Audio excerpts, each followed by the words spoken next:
Success in the City. My name's Helen Webster, and as you can see, my lovely co-host for this evening is Des Flanagan, standing in for the lovely Sandra Scott. Amazing. Thank you, Des, for standing in.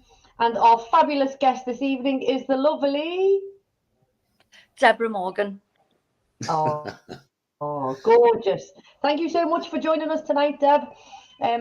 So Deborah has kindly given her time tonight to join us, even though she is super busy. So a good friend of ours, Alison Heaviside, I think her husband is your friend, or they're all your friends.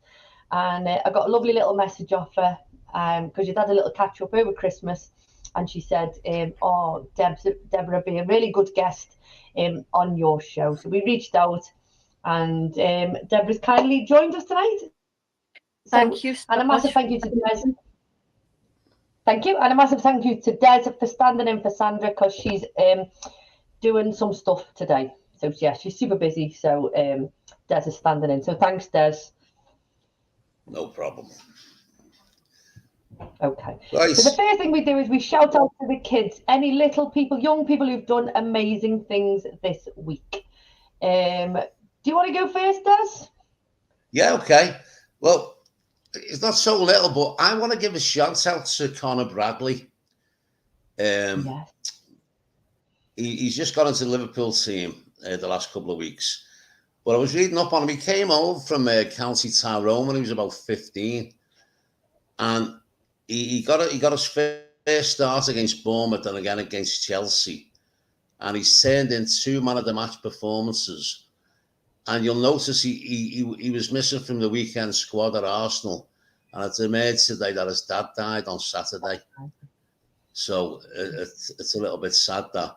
But what a great talent. And, he's going to be brilliant for years to come. So well done, Connor Bradley. And obviously everyone's thoughts of it at the moment, Yeah, 100%. He's had an absolute storm, and he's scored a goal, which was great. So happy days, Deborah, have you got any young people that you want to give a shout out to? Little John Morgan and Gabriel Kinsella, they were Everton's mascots a couple of weeks ago. So they were absolutely I've never seen so much joy coming from kids in my life. Never. Just that was amazing. I was there, so it was a joy. It's got to be the proudest moment, isn't it, when they go out and they're holding hands and their faces are beaming, aren't they? It's just gorgeous, isn't it? Yeah, I mean, it's something they'll never forget. That's lovely, I'm just going to shut the door because the cat's whinging. I wondered what that was. Thought it was the wind. Oh. Do you know what? He waits till I'm on Zoom. He hates humans, and then he waits till I'm on Zoom and then just stands there meowing.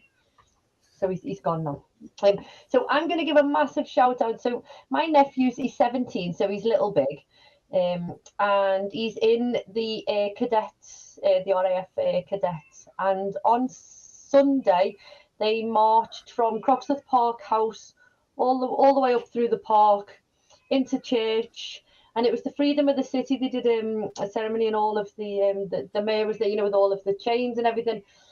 And then they marched all the way down, and I had the dog in the park, and I was walking up, and I saw all these cadets marching. I thought, I'll just stand there and as you do. And there he was. So that was a nice little surprise for me to see him. But they're not allowed to smile, are they? When they're in the line, and he was marching dead serious. And then he saw me, and then this sort of little half grin was like, oh, I can't really say hello, but I'll give you a little nod. So it's lovely when you see all of them. There must have been, I don't know, 200-300 young cadets all marching. Yeah. I was wondering what that was, Helen, because it's not far from our houses, Yeah. And there was cars everywhere, Yeah. I mean, it was like the match night out, Mm-hmm. It's just lovely that you've got all these young people doing good things, isn't it? So yeah. So lovely. So big shout out to all of them. Well done, everybody. Success this week, personally for you, doesn't have to be work related, can be absolutely anything. Do you want to go first, Des? Do you want me to go first? Okay. Well, I had a little bit of success. I actually changed doctors and got a doctor's appointment. How good's that? That's amazing. So getting nowhere with my own doctor. I've been with them for all my life basically, and changed doctors and got one straight away. So brilliant. It's sad but true. So that was a little bit of success, and I go tomorrow. Well, there you go. Brilliant. I'm all Good excited. success. Good success. Deborah, what's your success this week? I've written a new novel, and I sent the first 3 chapters to an agent Friday night, and then I woke up on the Saturday morning and I had an email saying, "This is what I've been looking for. It's so funny. Send me the rest." So wow. I sent her the rest, and she's just agreed to represent me. That's fantastic. Okay, so we'll find out more about that. Huge, because these people are just so well. Amazing. Well done. How good is that? Oh, my uncle Ron is listening in, and he says, "Welcome back, success in the city. You have been missed." Oh, and we've So hiya, Ron. Hiya, Ron. Right. My success is I am an origami ninja. I've seen that. Yeah, well, it's up to me, right? So, Sandra and I, before Christmas, we went to the Palm House, and it was the birdcage event, and we went to the launch of it, and we made a little crane, out of origami. And I said, I love that. I really, really enjoyed it. I'd really like to get into that. So for my birthday, she bought me loads of things and a big spa day, but she bought me 2 origami books and some origami paper. So I thought, I'm going to get into this. So I made some things, but I'm on another level now. So I'm going to show you all of them. So I made a heart. Okay. Ooh, so an origami heart. Then I went up a level and I made another one, but this one, you blow it there like that and it puffs up. So that's me puffed up origami heart. Then I thought, I'm on it now. Look at that for me elephant. That's a crack of the elephant. Wow. Yeah. Oh, that's amazing. There's my elephant. Last night, I made the cat. Look at that. Wow. And you get a little book with the instructions, Helen. So you get a book. So Sandra bought me 2 books and instructions, but then I went onto YouTube. Oh, and this was a bit of me red face. I'll save that for me red face. Sandra bought me 2 books, but then I went onto YouTube and typed in easy origami, and then you watch them, as they fold it. Oh, and then you just copy it. But it's great, because it's like you're dead mindful, because you're just making you can't think of anything else because you're just making the little origami thing. Well, you know the paper, is it different from normal 80-gram paper? Is it a bit thinner, is it, or does it feel the same to you? I'm not that much of an expert yet. No, it is a little bit thinner, but it's got like a little silky to it. So whether it's easier to fold, I'm not sure. I'm not sure. Good. But it's amazing. Well done. Yeah, well done. So yeah, that's my success with that. I want to be able to go like that. And then, when I go somewhere, I can just go and fold the bill into a little thing and leave it on the table. That's my plan. So yeah, so there's more to go. Okay. We're going to play this or that. Okay. Am I going first, Des, or you go? So, Deb, me and Des are going to ask. I'm going to ask you and Des. Des is going to ask me and you. Des, do you want to go first? Do you want me to go first? Okay, I'll go first. A night at the opera or a day at the races?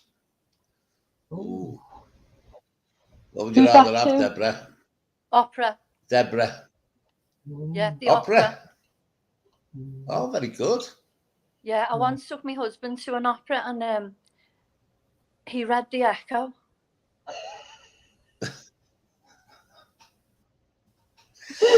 Yeah, I mean, I'm not sure. I've never been to the opera, but I'm not sure it would hold my attention, got to be honest.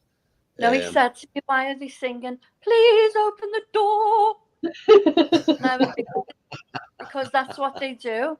And he was like he was slinking down in his seat a bit and sort of had it a bit low. He wasn't like that with it, but he was like that. And I'm going, "Please open the door." I've never been to the opera, but I really want to go. Oh, I love it. Yeah. Yeah. I would like to experience it. Don't get me wrong, you know. But No, I think I love the races. I love the races, but I think I'm going to go opera. What about you then, Des? Would you rather go opera or races? oh, well, I'd say a day at the races. Mind you, haven't said that. I've been to Chester races about 5 times. I've never seen a race yet. We've always just been stuck on the bar all the time. But so a day at the races for me. Yeah. Do you know what, Des? I went the races years ago, right? And I'd done one of those place pots, you know, where you put a pound on. Oh, and yeah. then pick a horse in every race. And I was going by, because I'm a dressmaker as well, I was going by the patterns on their outfits. Yeah. And oh, that's nice. So I picked all the numbers, paid £1, and at the very end, we went up to see if we'd won.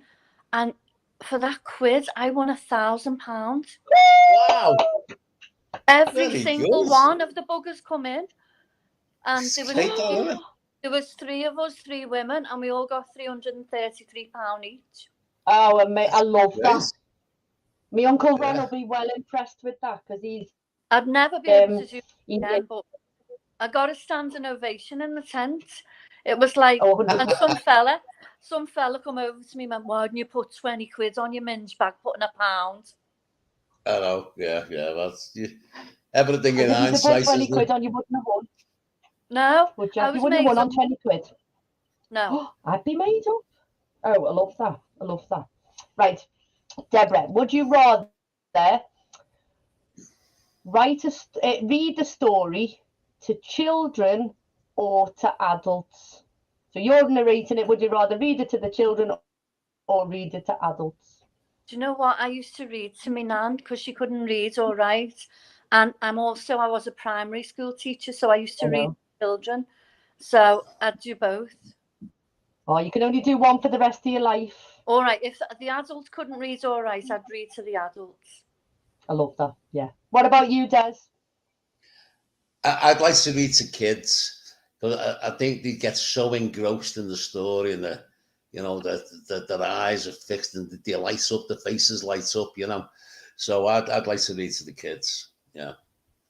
Yeah, I'm the same. I like to read to the kids, but I love your thought, Deb, of like, you know, if there's adults who can't read, because it opens the world to it opens them up to such an amazing world, doesn't it, by being able to. Brilliant. Go on, Des, your go. Okay, you're going on a long car journey and you've got an audio book. Who would you like to be the narrator, Morgan Freeman or Richard Burton? Oh, that's too hard. Oh my God, I love both of those. It'd have to be Morgan Freeman. Yeah. Morgan Freeman for me. What about you? That's a great question, Des. What about you? It really is. Do you know what? Mine would be Morgan Freeman as well, but depending on the type of book, you might get in a trance. He's got such a hypnotic voice, hasn't he? You know. Yeah. So, but Morgan Freeman, I think he's got a great voice. You know. Yeah. So yeah, Morgan Freeman for me. Yeah. Same for me. Okay. Deb, would you rather win £10,000 yourself or your best friend wins £100,000? My best friend wins 100,000. What about you, Des? Yeah, my best friend, because I've probably got a 50 grand dropsy. So, so my best friend winning 100 grand. Yeah. Yeah, I'd rather my best friend than that. I bought these little cards for our games in I do a game board cafe on a Wednesday, and that was one of the questions, and loads of them were like, yeah, 10 grand for myself. Go on, Des, your last one. Okay, I've got 2 here. I'm gonna have to pick one now. I've done an extra one in case one was replicated, you know. But you've had your favourite meal at a restaurant, and now it's time for dessert. Do you have a Black Forest Gatto with cream, fresh cream, or a homemade apple pie with custard for your sweet? Who's that question going to? Deborah first. If it's to me, hands down the apple pie and custard. Okay. Hands Good. down, apple pie and custard to me. Okay. Uncle Ron would say hands down, apple pie and custard for him. What about you, Des? If I was younger, I'd say the apple pie and custard, but now I'm very partial to cream. So it'll be the gatto for me, you know. But Okay. but I remember when I was at school, I'm a lot older than you girls, but on a Friday, I used to have blackcurrant pie and custard. And it's the only time I can remember going up and asking for seconds anywhere. And it was for that. We used to love it. It was a popular one, you know, when I was at school. But now be the gatto. The gatto. Lovely. Yeah. Deborah, would you rather have a long walk in the hills and in the woods, or a long walk along the beach, like a coastal walk or a walk in the mountains? Probably the sea, because I'm Pisces, so my sign's the fish. So I'm very drawn to the water. Yeah. Good. What about you, Des? I'll be the mountains for me, or forest or something like that. Yeah. Be the next 3 peaks. I told you I've done the 3 peak challenge. Have I ever mentioned that I've done the 3 peaks? Yeah. I've done the 3 peaks. Oh, that's right. I've told you, have I? Okay. Yeah, no, the mountains for me. Although I do like walking along the water's edge, you know, when the waves are just slapping your feet. Yeah, that's when it's sunny. You're on your holidays. When it's sunny, yeah. Yeah. But no, the mountains for me, definitely. Yeah, mountains for me, hands down. So we know a little bit more about Deborah now. Now we're going to find out a lot more. So Deborah's kindly joined us tonight. Neither Des or myself have met Deborah before, so it's all new to us. We're going to hand it over to you. You're going to tell us how you got to where you are, what you do. We've had a little tiny bit of exciting news from you. We want to expand a little bit more on that. Des and I will probably chip in and ask questions at the same time. We might ask the same question. So we're going to hand it over to you for like 35 minutes to tell us how Deborah Morgan became an author. So thank you for joining us, and over to you. Okay. Well, my first job was in the bingo. I was a bingo caller, which I absolutely loved, in Seldon's on London Road. I suppose I always wanted to do something else, but I didn't know what it was. So I did a dressmaking course, and then the lady, when she marked the paper, she said, "You've got like really good marks here. You could go to university." And nobody had ever said that to me before. And I must have been about, I was what? I had 2 kids, so I must have been about 23. And I said, "I've got no qualifications, no A-levels." And she said, "No, this course counts as an A-level, and you're now a mature student, so you could have 1 A-level." And I was always drawn to children, because it was me who always said, "Who wants to go to the park?" No, when I was like 10, and there'd be like a big trail of kids following me down to Stanley Park, and I always loved being in their company. I got a lot of joy from very young people and very old people. Remarkably, they were the 2 sort of age groups I was drawn to when I was younger. So anyway, I went back to Rotunda Community College on Stanley Road, and I got I couldn't get the maths. I was really good at English, but rubbish at maths. And I had this lovely tutor called Eddie, and he smoked a pipe, and he would put sweets on the table, and he would say, "Look, it's all right. If you get them wrong, it's okay. Don't worry." And he was so laid back and chilled. I often wondered what was in that pipe. And he was going, "No." So anyway, he got me through that. It was a special maths course for teachers, AMFIT it was called. And at the end of it, he said, "You've actually created a quadratic equation that never existed." And I was like, "Whoa, that is bizarre." But anyway, I got the maths, and then I got into Hope Uni, and I trained to be a primary school teacher. But when I got in the classroom after 4 years of studying there, I used to say to the kids, "Shall we make up our own story?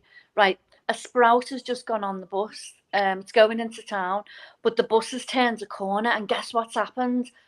And then I'd go on over to you, and they go, so just the doors opened and the sprout fell off and rolled down the road, and I'd go right now over to you, and then it landed in a load of dog shit and all, then right over to you, and so we're going around, and they created this whole story about this sprout being on the bus, and like you've just said, Des, their eyes and everything about them come alive because they were completely using their imagination, and we were creating this story. And anyway, my passion was that great that they released me from my class and let me go around every class and do creative writing with all the kids. So my friend was brilliant at PE and I'm not good at PE. And so I said to her one day, do you want to do my PE and I'll do your English? And my kids come out and went, Mrs. Morgan, you're shite at teaching PE. She's brilliant. And then her kids come out and went, Miss, we learned a poem by heart. You never done no poems with us. So we actually took our strength to the children rather than them staying with one teacher all day, which I don't believe in. I think even the very young should float about and go to the passion. You shouldn't let them sit there all day with someone who doesn't like poetry, teaching poetry, you know? So anyway, I had this idea after about 5 years. I thought, I'm going to do a master's degree and see if I can write something for children. So I left primary school teaching and I went to John Moores Uni to do a master's degree. Bear in mind, I had no creative writing background apart from going to a little night class. So as part of the portfolio to get on the MA, that little night class, that's where I wrote my stories. That got me in. So I did a master's degree part-time, 2 years, every Wednesday night, 3 hours. And I got a first. And they offered me a lecturing job. So I ended up lecturing at John Moores in creative writing. And because I had that teaching background, I would plan like really student-centered lessons. I knew what I was doing. And I had a ball with them. We just had a complete laugh. For example, I'd say, right, this is the scenario. To write dialogue, there has to be conflict. It doesn't have to be James Bond, massive fight conflict. It can be subtle, calm conflict. So I said, right, you've got a suitcase. You bought it to go on holiday from John Lewis, and the wheel has come off it. And it was £100, and you want a refund, but you've got no receipt. Right, you're the manager. You can't give refunds without receipts. So you need to stand your ground here. So this is a scene where everyone was writing the dialogue down. So anyway, these students are like really young, like 19 and 20. So one of them says, excuse me, the wheels come off my case. I need a refund. The other one went, have you got your receipt? And she went, no. And he went, well, you can't have a refund. She went, okay. No, that's not conflict. Come on. This has got to be really meaty dialogue. You argue your side. It's faulty. You don't move till you get. So she was like, well, I'm not moving till I get a read. So the dialogue started to go really, and everyone was killing themselves laughing because they full blown nearly had a war over this imaginary suitcase. But that was just my way of getting them to see that dialogue has to have conflict in it, or the audience will fall asleep. Yeah. So how did you go from teaching the students to then thinking, well, I'm going to write something, that I'm going to hopefully get published? Okay, I'll backtrack a little bit. So when I was on the master's degree, I wrote the novel over the 2 years, my first novel. And there's a competition in Liverpool called Pulp Idol. It's Writing on the Wall does it. And every year they ask writers to send in the first chapter of their novel. So any writer can send in a first chapter of the novel.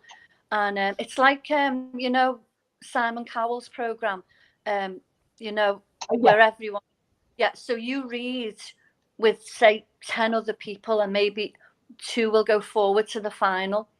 So I read and I got put into the final. And then in and the what final, was your novel about? it was about, it was set in in the 70s in Liverpool, and I write really dark stuff.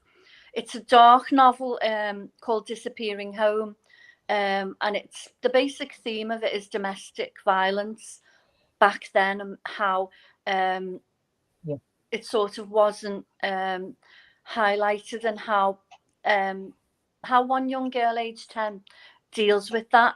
But woven throughout is humour, but the subject matter is quite dark.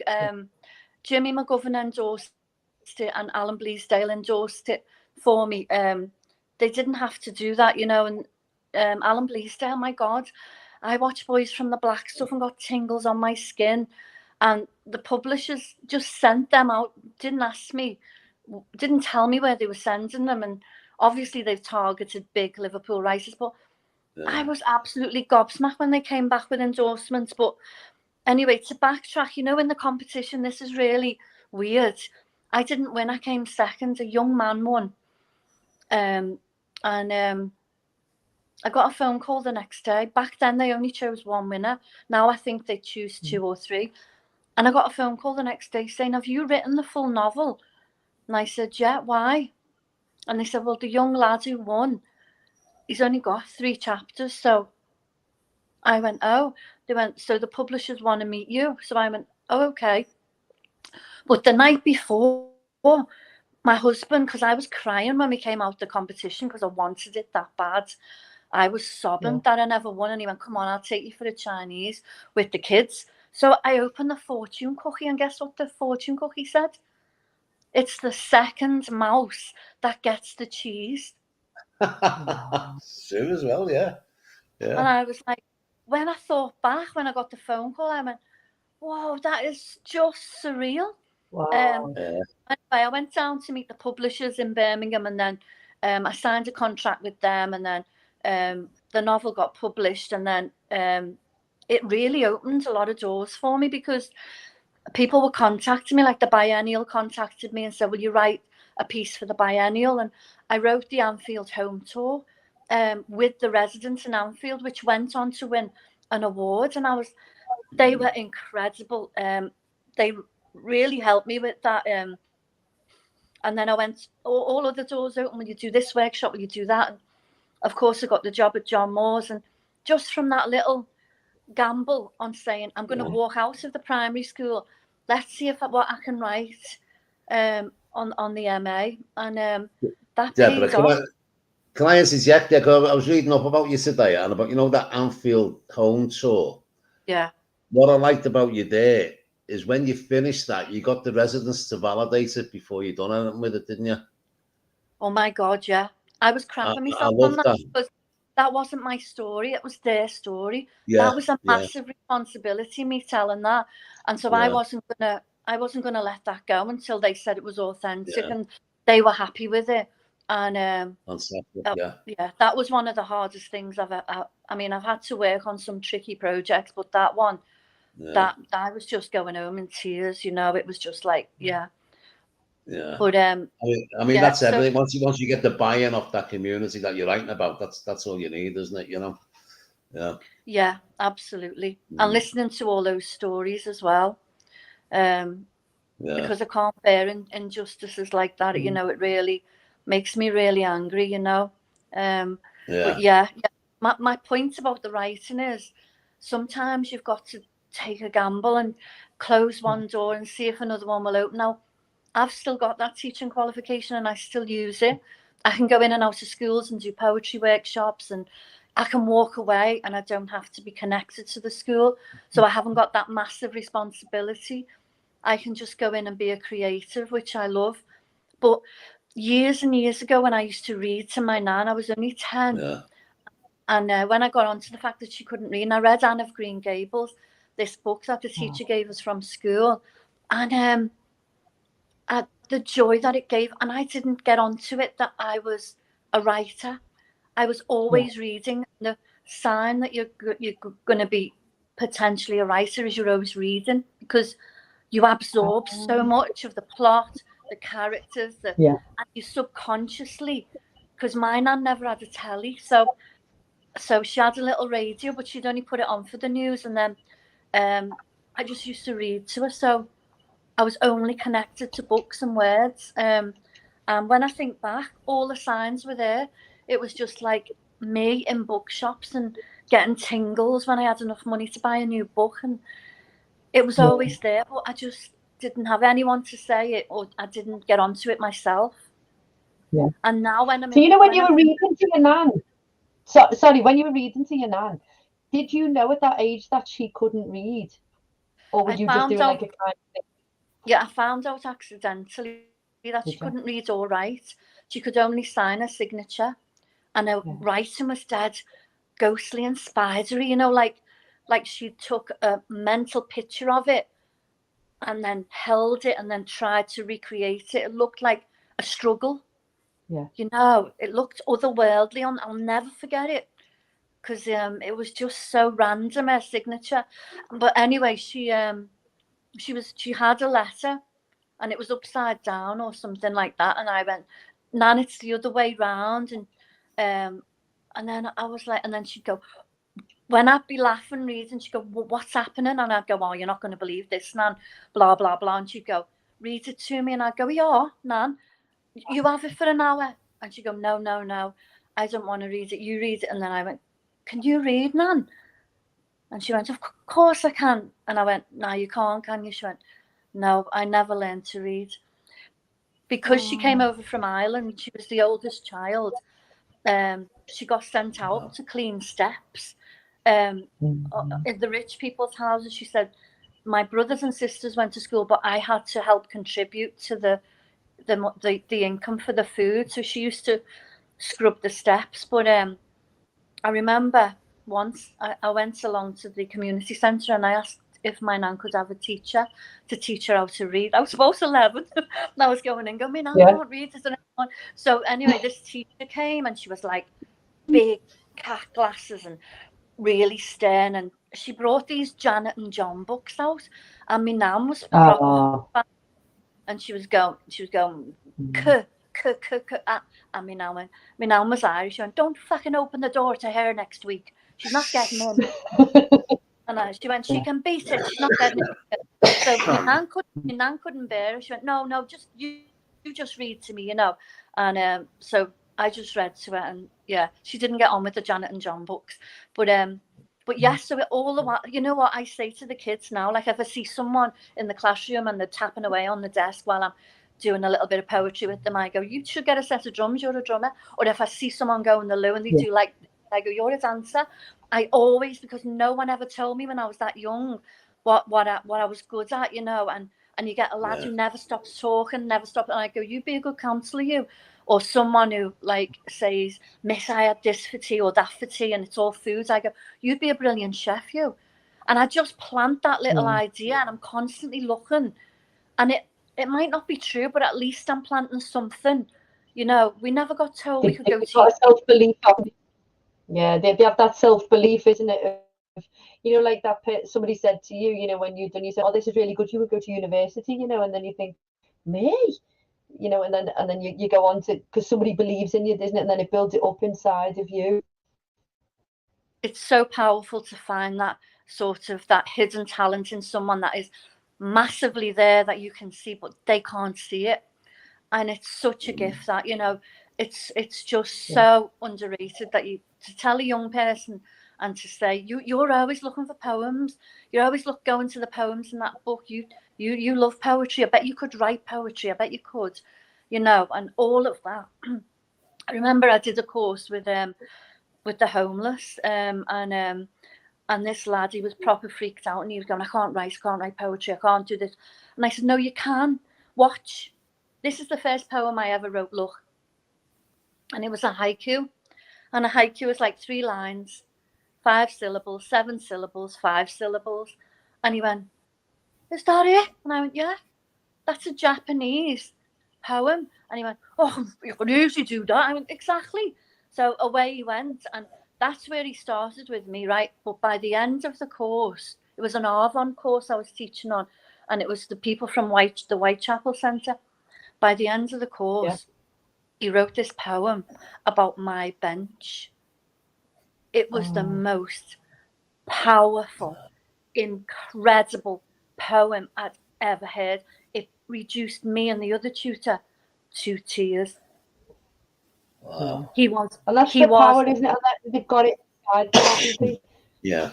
he was outstanding. Yeah. He was something else. Even the way he performed it, it was about his bench that he slept on, and he'd slept on that for years. I'm getting a lump in my throat now because I've never, I absolutely was tingling, thinking, my God, the talent you've got. Yeah. He And was real. the power of these like little courses and things for people to do, and to be able to then do something that they enjoy and then could possibly carry on doing it, and whether they do it just as a little hobby or as a release, a bit of escapism for themselves, or as you said, they could How did you get to write novels to publish them then after you'd done your masters? So I used to take 2 or 3 hours out of the day, as many days as I could, and say, this is my job, this is my passion, and I'm going to get in the car, I'm going to drive away, and I'm going to spend 3 hours, even if I don't write much, but I'm committing to that. And it grows, it just grows. And going into Waterstones and looking at Toni Morrison and all the M's and all the books on the M shelf and saying, I'm actually visualizing your own in there. And then finally for Disappearing Home was next to Toni Morrison. And I was in Waterstones when my first book got published, and my daughter rang me and was going, where are you, Mum? And I went, guess. She went, Mum, you need to get out. You're stalking it now.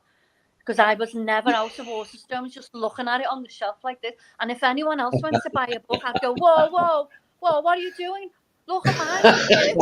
That one, yeah. But Deborah, can I ask you a question? I hope it's not a soft question. Because when you're writing a book, you need obviously a beginning, a middle, and an end. How do you know when you've finished it? Do you know what? Do you understand what I mean by that? Yeah, I do. Because you go on and on and on and on and on, can't you? Yeah.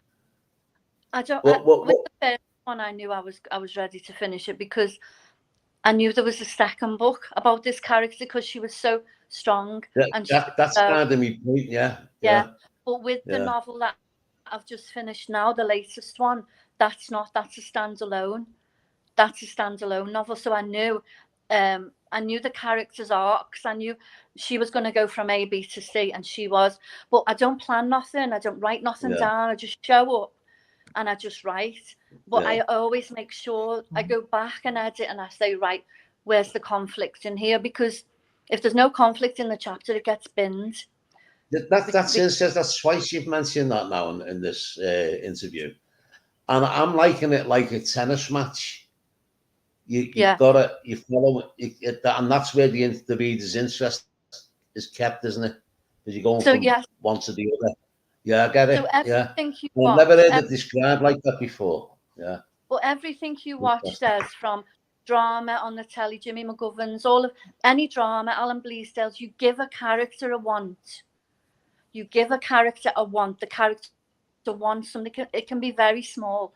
Like my character in the first chapter, she wants a vanity case. She loves a friend's got a vanity case and she hasn't got one, and she wants one, and she'll do anything to be friends with that little girl, just to hold that vanity case and just to open it herself, the little clasp, and to smell it and to see what's inside.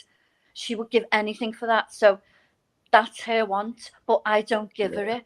I don't give her it because there's the conflict. Now you watch any film, any drama, and when the scene comes on, every character, even the minor ones, have got a want, but the writer creates the conflict and the journey by not giving them it. What does Harry Potter want? To kill Voldemort? Bloody hell. J.K. Rowling milked that one. Novel after novel after. But she never give him the one. She never give him it. That's great. I've never heard it explained in that way, Deborah. Thanks. And it puts every book you've ever read into context. Absolutely. But I didn't know until I did my master's degree. I read hundreds and hundreds and hundreds of books. I didn't get onto it till I sat down on the master's degree, and the tutor actually said, so this is how one way of creating conflict is this. And James Bond, the opening scene to Bond. Give him a wand, but don't let him have it. And that's where the chase comes, because he wants to get that antagonist and bloody kill him. But that chase and over the buildings and all, no, he's down alleys. You're not getting him.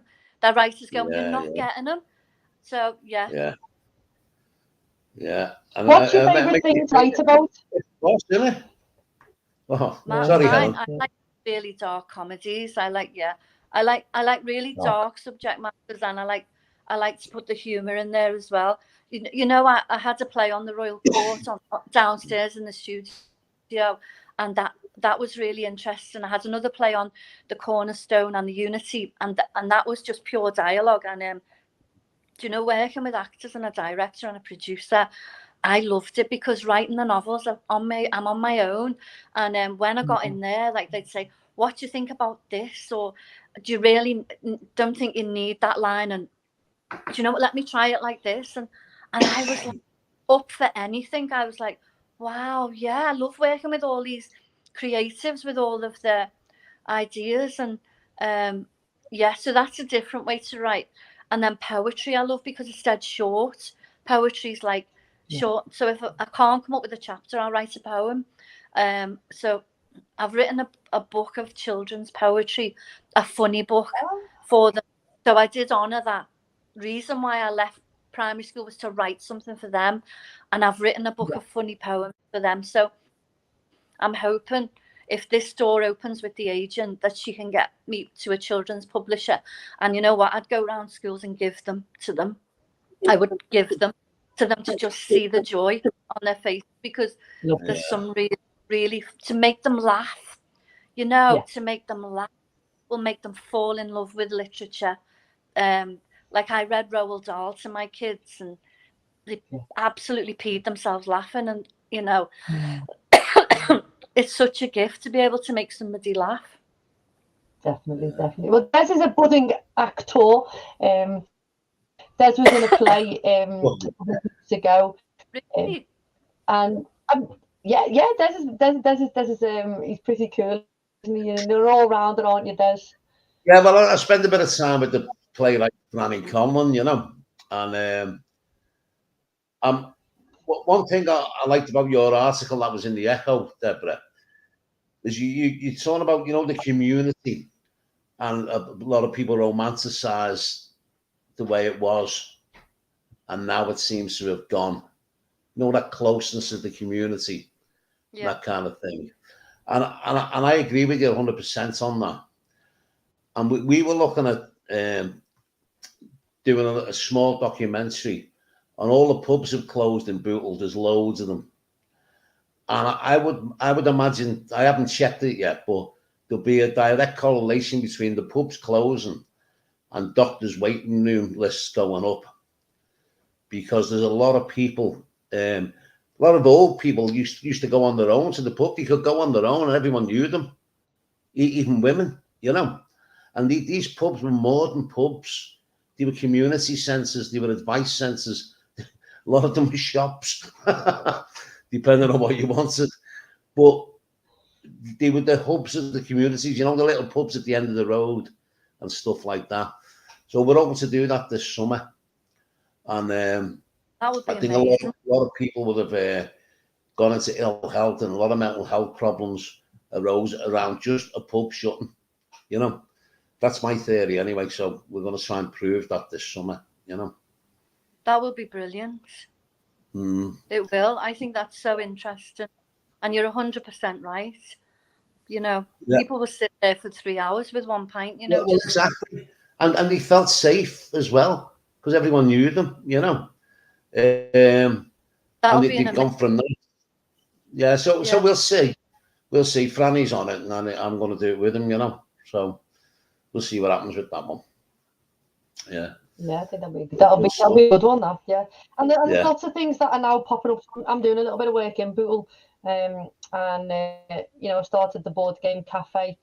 So people come along, have a cup of tea and coffee and a bowl of soup, and we play board games. And it's more about people coming together.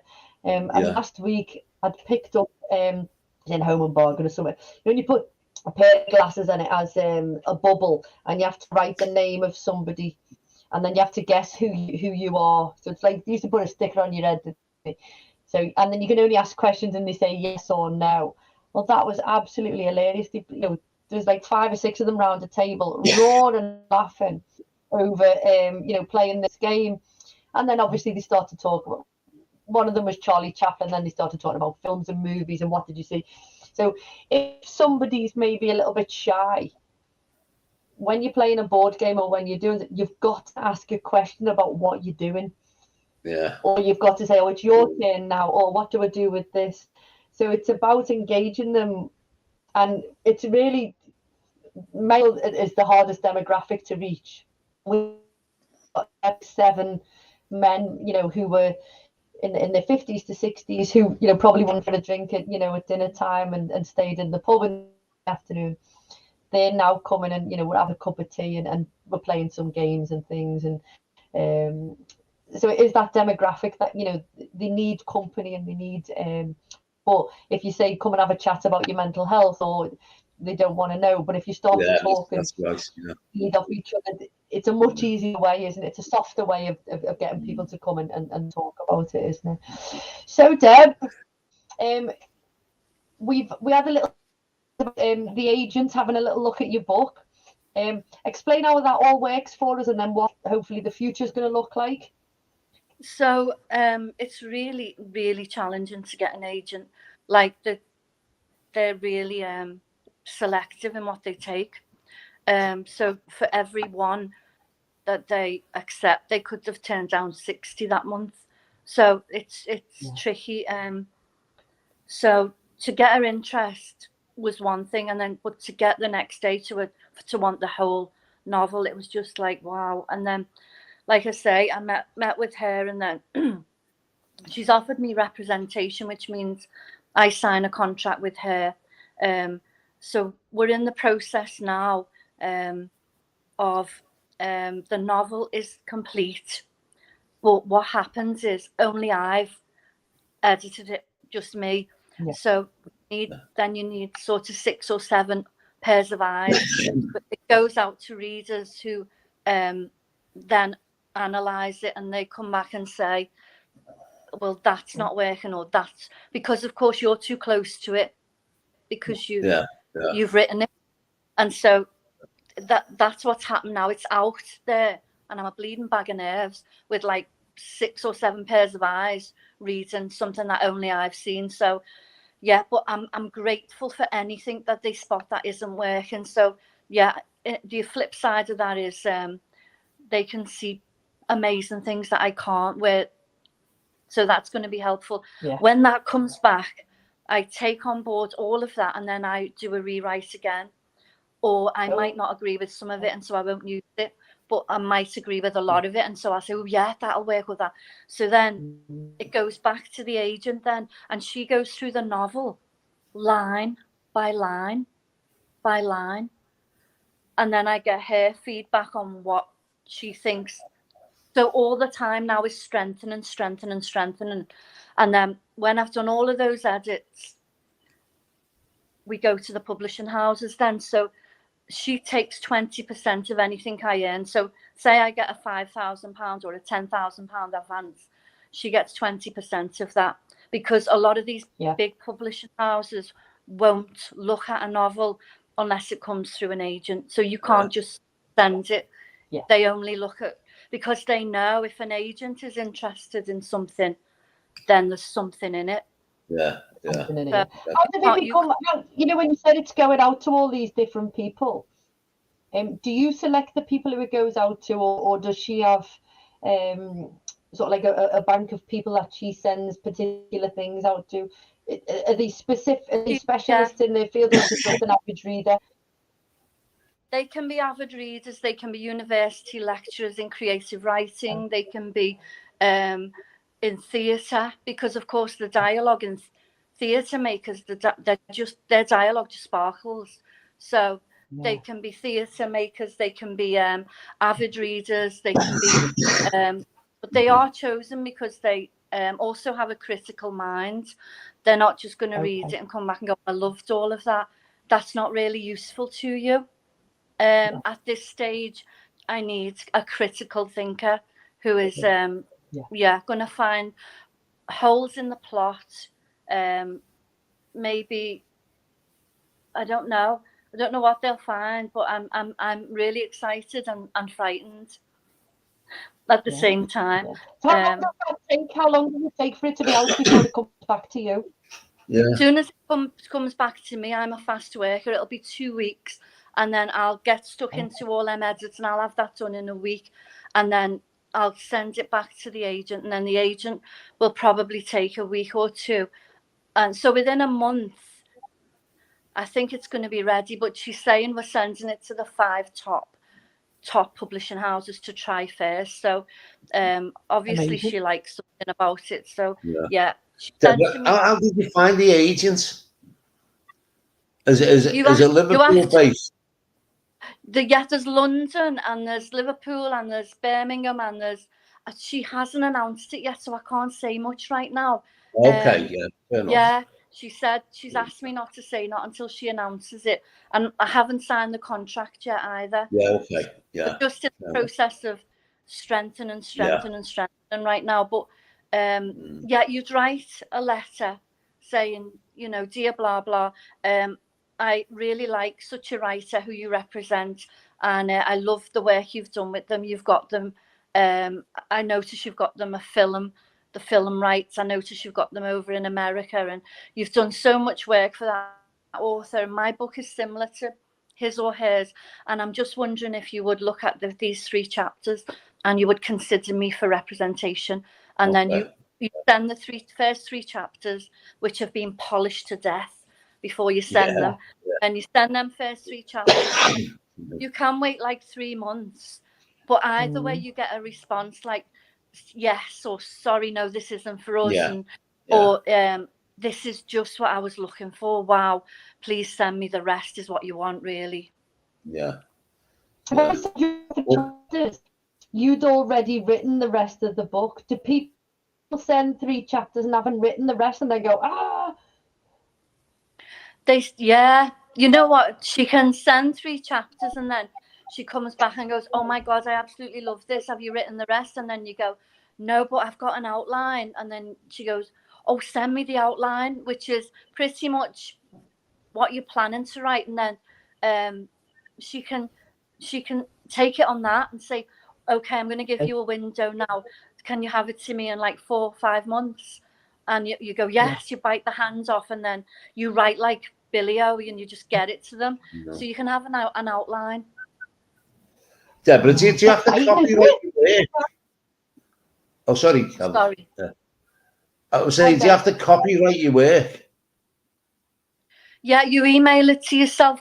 Every chapter I write, I email to myself. Okay. And then that's good enough, is it? Yeah. Copyrighted it in that way, then, because there's your proof. Right, got you. Yeah. Sorry, Helen, what was your... Amazing. No, I was just saying, fingers round all this sound. It's that exciting. And I wish you all the luck. So we've just got to carry on because we have a little bit more of the show. But Deborah, you're going to have to definitely come back, because I know that Sandra would really love to talk to you as well. Yeah, she would actually. And it's super exciting. Yeah. So when your book is launched, when your book's launched, you can come back and we'll share the massive success of seeing it all over Waterstones and everywhere. So, red face, anything slightly embarrassing happened? Anything for you guys? Do you know what? I was thinking about this today. No, I can't think of any in the last week or 2. I've been pretty good as well. Alison's listening in, Deborah, and she says, fab interview, so interesting. Well done, Debbie. Love, Steve and Alison. Oh, thanks to them both as well for actually putting me forward for this. I want to say a huge thank you to them both. This is so much fun. I've loved it. Thank you both as well. Thanks to Des as well and Helen. But Alison and Steve, thank you so much. I've loved it. Gorgeous. Have you got any red face moments, Deborah? Anything slightly embarrassing happened to you? Do you know what? I used to wear this great big twirly skirt with loads of fabric in, and we had an Ofsted inspection in the primary school, and I'd run the loo dead quick, and I turned round on the board to write on the board, and one of the kids put their hand up and said, Mrs. Morgan, you've got a crack in your skirt. Half my skirt was in my knickers. And the Ofsted inspector was like that, just killing himself laughing. At least he took it well. At least he took it well. That's brilliant. This is my red face. So this is my origami flower. Yeah. Right? So I was read up, and then it said, go make 6 more of them, and it makes it, and you stick them together to make a flower. So I was like, oh, I thought I was going to produce this amazing flower. And you thought you were done? I thought I was done. Never mind. Well, I'll tell you what, though, well, your elephant's wash. I know, your elephant's great. I knew it was an elephant as soon as I seen it. Look, there you go. Look at even this little tail at the back. So, shout out to the grown-ups, any grown-ups who've done amazing things this week. Des, do you want to shout out to any grown-ups? Yeah, I'll tell you what, I'm going to give a shout out to. So, do you ask me? Oh, yeah. Yeah. I want to give a shout out to Angela Preston, Helen, who graduated She was last on week. my list. Oh, was it? Sorry. Yes. Yeah, she graduated in politics. And she started, I was speaking to her yesterday, and she starts a master's on Monday. So that's great, you know. And I know personally how hard she's worked, you know. So big shout out to Angela. She's going on a cruise next week, so I'm sure she'll rest up. Good on her. Yeah. Good on her. And Angela's on my list, so Angela's a past guest, and she's been to uni, and she's just nailed it. It was lovely to see her in a cap and gown, so big shout out to Angela Preston. Yeah. I'm going to give a massive shout out to Rachel Walker. So Rachel Walker and Rachel Button, who was on our show in December, they both graduated from Liverpool Uni. They've done a growth leadership course, and they both passed. So massive shout out. So Rachel's got a certificate. So I went and bought a frame, and then took it round to work. And I said, put it on the wall. I'm not having a frame. And then opened it, and I'd bought her a frame to put it on the wall. It was like, So nice big one, shout out to them. Well done. Dead proud of you. Yeah, dead proud of you. What about you, Deborah? Do you know what? I'd like to give a shout out to Alison, because like not a lot of people don't think of others, and I just thought that was such a lovely thing to actually even think about putting me forward for this. And I just really like people who are thoughtful about other people. I'm really drawn to them, you know. Yeah. So she's a gorgeous human. She is. Yeah, she's a gorgeous human. Even though we're only saying that because you're listening. She's lovely. What podcast are you listening to, reading at the moment? I'm going to ask Deborah first. Do you read books and things still? Yeah. Have you got time? Yeah, I'm reading, I like anything by Donna Tartt. Donna Tartt is an American writer, and I just really love the way she writes. I'm reading poetry. I read poems every morning when I wake up.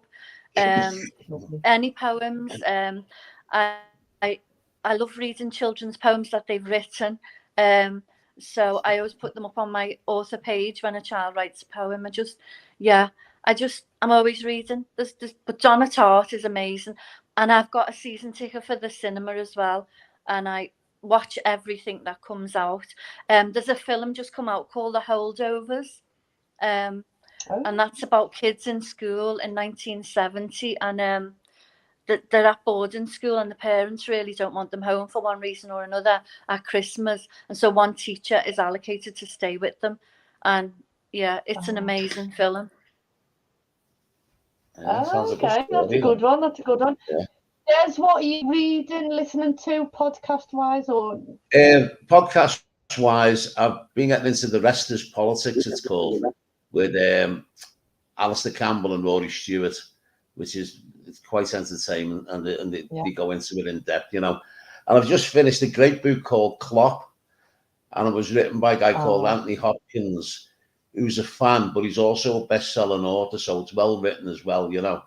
And it gives a nice little a fan's insight into the man, And it's a good little read. You know, I'll give you that, Helen, when I see you. You know. Yeah, definitely. You'll enjoy it, you know. Yeah, brilliant. Good. I'm reading Serena Wiegman, who is the England Lionesses manager. So I'm reading her book, and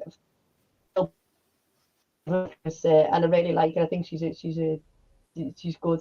So so I'm reading her book at the moment. I'm still reading that. So I want to say a massive thank you to yourself, Des, for stepping in for Sandra. You're more than welcome. You know that. Yeah. We will be seeing a little bit more of Des. He's going to help us out while Sandra's busy. Yeah. And a massive thank you to Deborah Morgan, who is going to be published again very soon.